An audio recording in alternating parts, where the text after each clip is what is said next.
하나님의 말씀 사도행전 6장 1절에서 7절까지 말씀입니다. 교독으로 보시겠습니다. 그때의 제자가 더 많아졌는데 헬라파 유대인들이 자기의 과부들이 매일의 구제에 빠짐으로 히브리파 사람을 원망하니 열두 사도가 모든 제자를 불러 이르되 우리가 하나님의 말씀을 제쳐놓고 접대를 일삼는 것이 마땅하지 아니하니 형제들아 너희 가운데서 성령과 지혜가 충만하여 칭찬받는 사람 7을 택하라.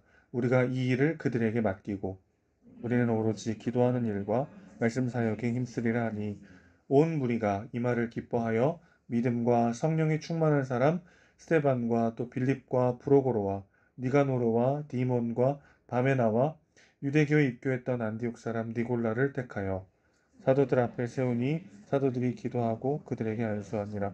함께 읽습니다. 하나님의 말씀이 점점 왕성하여 예루살렘에 있는 제자의 수가 더 심히 많아지고 허다한 제사장의 무리도 이 도에 복종하니라. 아멘.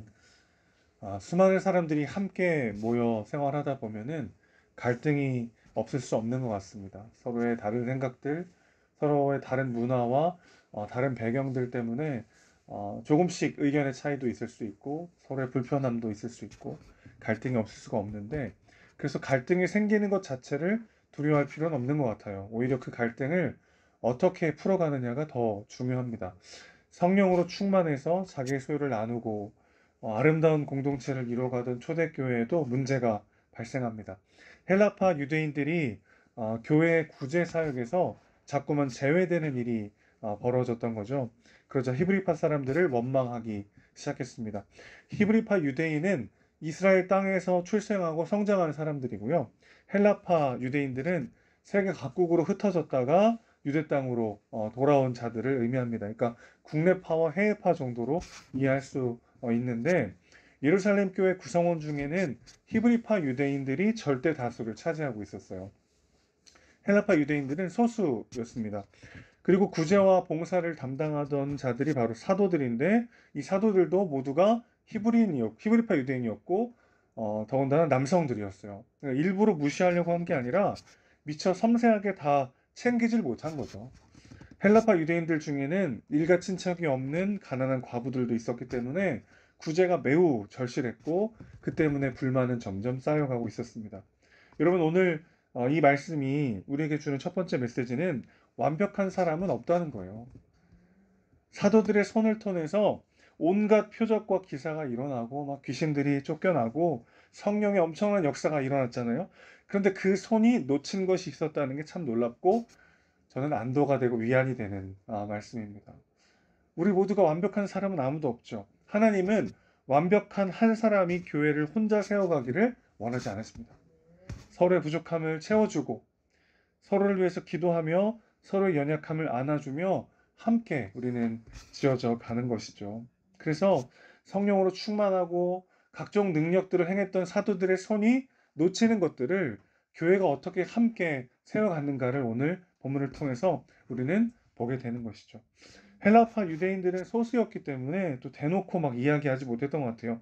1절 원망하니라는 단어가 막 소리내서 크게 얘기했다는 게 아니고요. 작은 소리로 수근수근 이야기했다는 뜻입니다. 그들도 막 대놓고 불만을 표출하고 그러진 않았어요. 내가 갖고 있는 생각들 혹은 내가 겪고 있는 어려움들을 막 교회가 시끄럽도록 막 떠들어댄 게 아니라 그들끼리 조용히 일단 이야기했다는 거죠. 사도들은 그들의 이야기에 귀를 기울였고 개선책을 내놓았습니다. 참 이게 아름다운 모습이죠.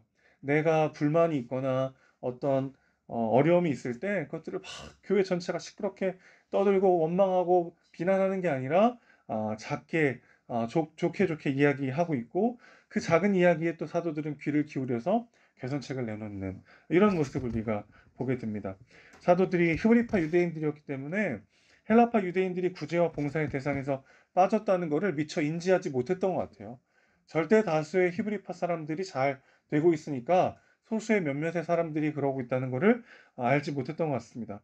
게다가 계속해서 예루살렘 교회가 새 가족이 엄청나게 오는 거예요. 인원이 맨날 늘어가지고 사도들이 과도한 업무에 시달리게 되었습니다. 그래서 사도들이 말씀과 기도에만 전념할 수 있도록 성령과 지혜가 충만하여 칭찬받는 사람 7을 세우기로 결정하죠.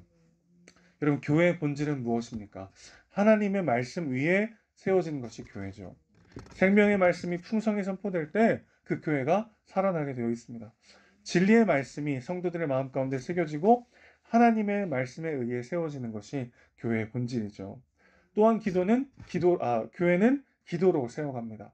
말씀 맡은 자들은 더욱 기도해야 되고, 기도하지 않고는 생명을 살리는 일을 제대로 감당할 수가 없는 것이죠. 각 개인도 마찬가지입니다. 내가 내 삶을 제대로 살아내고 감당할 수 있으려면 깨어 기도해야 합니다. 우리의 실력으로 하는 게 아니죠. 말씀 앞에 겸손히 엎드리고 기도함으로 하나님의 은혜를 구해야 합니다. 그래야 감당할 수 있는 거죠. 말씀과 기도가 우리 삶의 중심이 되어야 합니다. 바빠서 기도하지 못하고 바빠서 말씀을 듣지 못하는 게 아니라 바빠서 기도해야 되고 바쁘기 때문에 말씀을 들어야 합니다. 이 위기 앞에 사도들과 예루살렘 교회가 다시 한번 붙잡았던 것은 그 말씀과 기도의 중심으로 교회를 세우는 일이었던 거죠. 자, 그런데 또 한 가지 우리가 주목할 것이 있습니다. 초대교회가 세운 7 집사들 모두가 히브리파 사람들이 아니라 헬라파 사람들이었다는 거예요.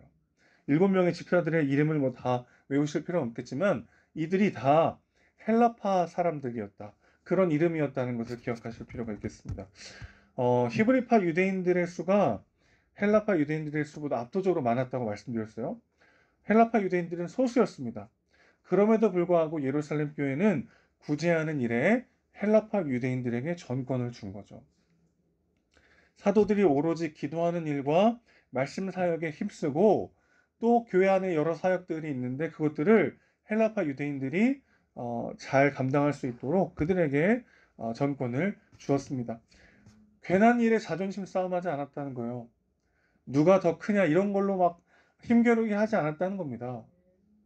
정말 본질에 집중하고 본질적이지 않은 것들은 함께 사랑하며 섬기며 세워가는 모습을 보게 되는 거죠. 그러자 7절 보십시오. 하나님의 말씀이 점점 왕성하여 제자의 수가 심히 많아지게 되었다 이야기합니다.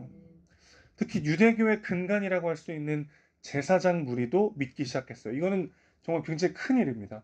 유대교 입장에서도 자신들의 뿌리가 뒤흔들릴 만한 엄청난 일이죠.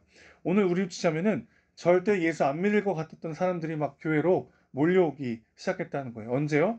교회가 하나님의 말씀과 기도하기에 집중하고 함께 서로 사랑하며 협력해서 교회를 세워갈 때 하나님께서 그 교회 가운데 더욱더 믿는 자들의 무리를 더해 주시더라는 거죠.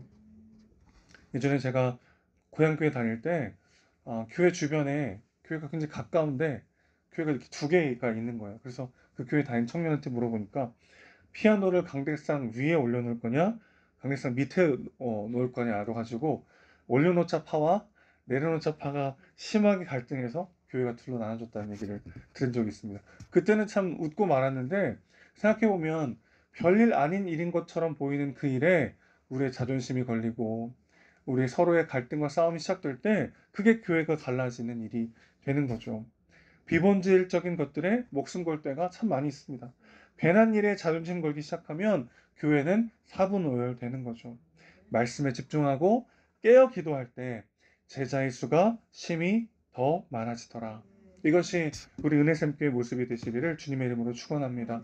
우리는 본질에는 일치를, 비본질에는 자유를, 그리고 모든 것에 사랑으로 나아가야 할 줄로 믿습니다. 이게 참 중요한 것 같아요. 본질에 집중하고 비본질에는 자유해야 합니다.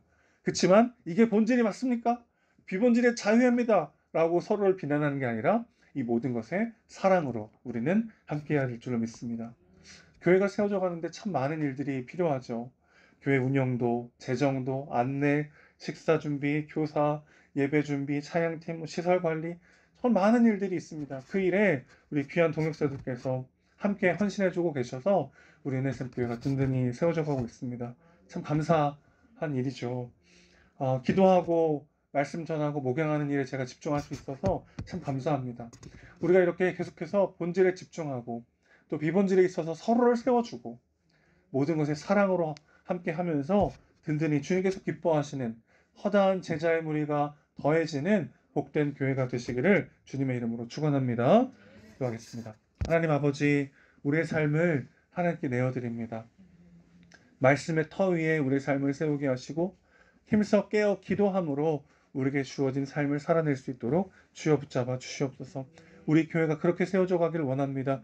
오직 하나님의 말씀만이 우리 삶의 중심이 되게 하시고 깨어 기도함으로 그렇게 하나님께서 허다한 제자들의 무리를 더해 주시는 놀라운 복음 부흥의 역사를 경험하는 성령의 행전을 경험하는 온 교회가 되게 하여 주시옵소서. 본질에는 일치하고 비본질에는 자유하고 그 모든 것들에 사랑으로 하나 되는 은혜샘 교회가 되도록 주여 붙잡아 주시옵소서. 우리 사랑이시고 주인이신 예수님의 이름으로 기도합니다. 아멘.